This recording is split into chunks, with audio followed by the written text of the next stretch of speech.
Hello, hello, it's Wemi here with your weekly dose of inspiration.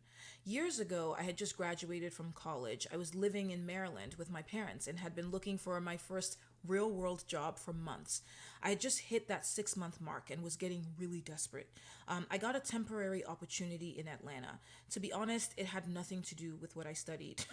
It was a sales job, the pay wasn't great, but I'm a glass half full kind of girl.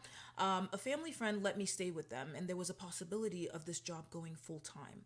There was a part of me that felt like I could do better, but I sucked it up. I actually remember having a conversation with a client once at work, and they pulled me aside. This person looked me dead in the eyes and said, "What the hell are you doing here?" Still, I pushed forward. At the end of my contract slash trial period, the company decided not to hire me full time, and I was partly devastated, and if I was being honest with myself, partly relieved. I started looking for other jobs in Atlanta, every kind of job, office jobs, retail jobs, nothing. I was desperate to make this work.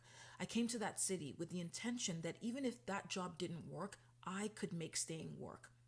In addition to all of the desperation and anxiety I was feeling, I also felt like life had gone completely silent on me.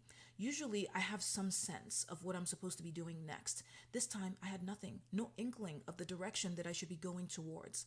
I started getting these horrendous migraines day in and day out, which made sense. I was pushing against life's current. I was pretending like I had trust. In reality, there was absolutely no trust there. I was completely operating from a place of fear. The story playing in my head, in my mind, was that I was jobless and that everyone would know that I had gone to Atlanta and failed in Atlanta.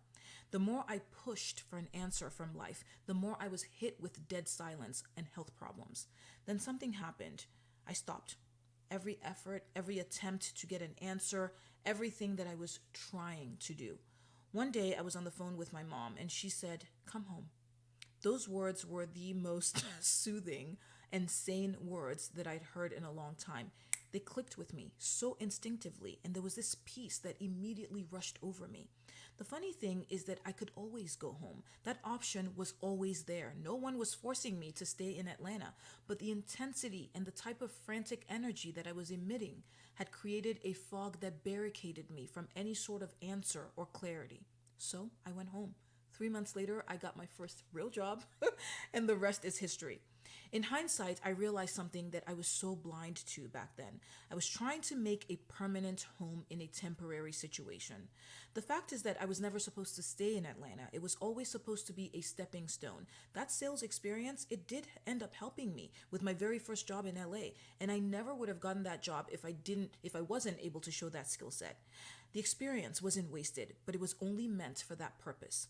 How many times have we held on to people, relationships, jobs that were only meant for a short time because we tried to make them into more than they were ever intended for? If you rent an Airbnb or you stay at a hotel, you can't move your whole life in. It's only meant to be temporary. The same thing goes for life. Things, jobs, people, opportunities, life situations. They come into our lives for a reason and a season. The only constant is the power that is you. Go with that flow, embrace that truth, and let that truth set you free. If this message connected with you, comment below. Let me know what you think. If you're seeing one of my messages for the first time and we're not connected already, it is nice to meet you. Don't forget to hit that follow button in my profile or subscribe. Have a beautiful week. I'll see you soon.